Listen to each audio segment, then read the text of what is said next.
After winning 101 games in 2021 and losing in the playoffs, it seemed that the Mets were at least trending in the right direction.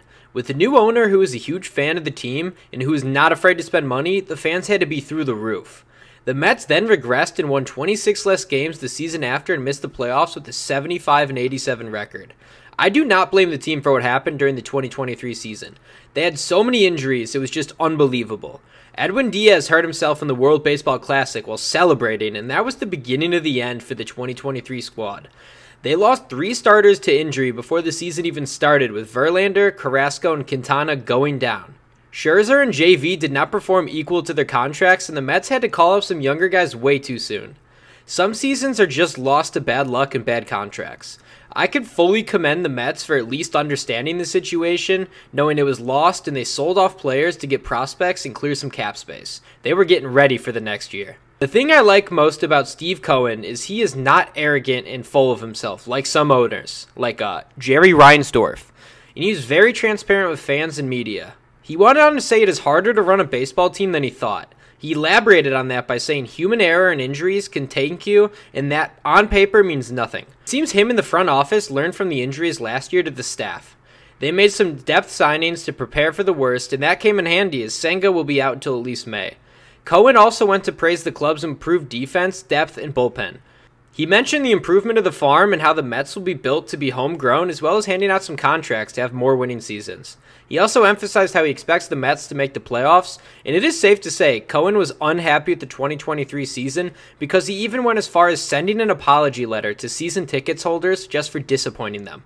I think Steve Cohen might be the best owner in sports. When you have a guy who's just a fan of the team, he wants to make money, he wants to make great moves, he's straightforward with you, you cannot ask for anything better. Mets, you got a good one. To say it looked bad early on was an understatement, as the Mets started off 0-5. Fans were booing players and stars were slumping. But something woke the team up because they proceeded to go 13-6 over the next 19 games to give them a record of 13-11. This team was no accident, and it seems they have some legitimacy as a threat. The offseason they had prepared them to fix the holes they had from the previous failed season. Some of the first moves they made were in the staff and front office. Mets GM Billy Epler was suspended through the 2024 World Series after Manfred concluded he directed staff to, quote, fabricate injuries to open roster spots during the 2022 and 2023 seasons. This led to him being replaced, and that was quite controversial. They then hired David Stearns for that position. He was with the Brewers, and he did a great job because he led them to 4 consecutive playoff appearances after barely even coming close. The team then fired manager Buck Showalter after the failed season. They then hired Carlos Mendoza to be the new skipper. He was the previous bench coach for the New York Yankees. These moves are a clear indication that failure is not an option for the Mets, and I really do commend these moves. The Mets were also very active in the offseason with a lot of one-year deals. They headlined free agency by signing Sean Manaea to a 2-year, $28 million deal with an opt-out after this season. Besides that 2-year deal, every other signing was a 1-year. For the 1-years, they brought in Luis Severino, Harrison Bader, Adam Ottavino, Jake Diekman, Shintaro Fujinami, Joey Wendell, Jorge Lopez, Michael Tonkin, and Austin Adams. They in total spent $55.65 million for 2024 roster. The clear focus was on pitching during the spending spree, and they gave plenty of depth option chances to fight for roster spots and take on roles if injuries happened. This is a direct address to the lack of depth they had last season. For options, they brought back Omar Narvaez and Brooks Raley. The team also made some trades and claims for the roster. There was not many notable or big claims and trades besides one, and that one was the Mets sent right-hand pitcher Coleman Crowe, who is now on the 60-day IL, to the Brewers in exchange for Adrian Hauser and Tyrone Taylor. Stearns had to get the Brewers back one last time. This deal was a complete fleece for the Mets because Tyrone Taylor is hitting .327 with 2 homers and .4 WAR and only 49 at-bats. And Hauser is a solid depth piece. He had 2 bad starts where he allowed 8 and 5 runs respectively, but he also had 2 good starts where in those he allowed 1 and 2 runs. Overall, you could tell the direction and needs of the Mets addressed as they've had a solid offseason. Cohen switched the approach of shelling out money to getting needs and depth, and it seems to be working so far 24 games in. The pitching has been phenomenal for the Mets early on this season. The staff as a whole ranks 9th in the league with an ERA of 3.53. The rotation especially has been nails. They've mainly gone through a rotation of Manaea, Jose Quintana, Luis Severino, Adrian Hauser, and Jose Budo. Jose Budo looks like a gem early on.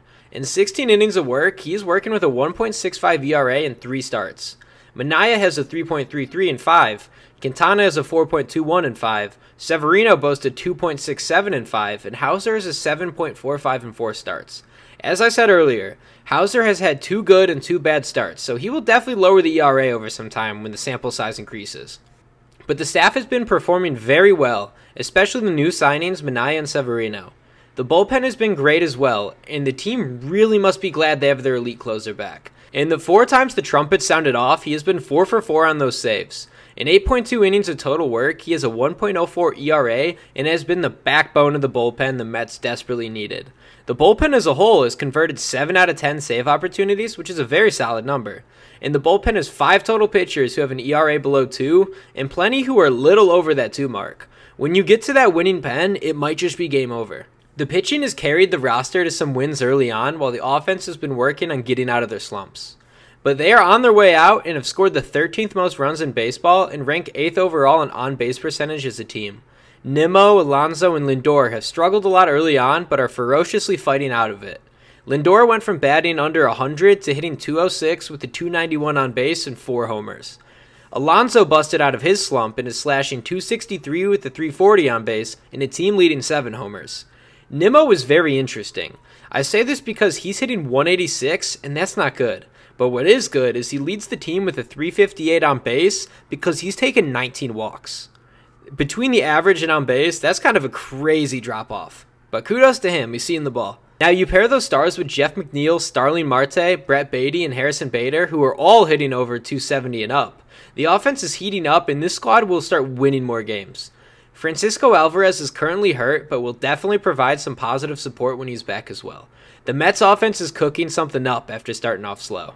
Now, I believe in the Mets, and I think Cohen's expectations can be realistic. I just don't see them winning the division because the Phillies and the Braves are just way too good. But in my opinion, I can see the Mets getting a wild card spot. They are a good team. Once you get that wild card spot and actually get into the playoffs, anything could really happen. You've seen teams go from wild card to champions multiple times. The positive for the Mets at the bare minimum is they're working on a winning culture and they're working on a future, and you could kind of see that with the moves they make. They have 4 top 100 prospects, including Luis Angel Acuna, who, you guessed it, is Ronald's brother.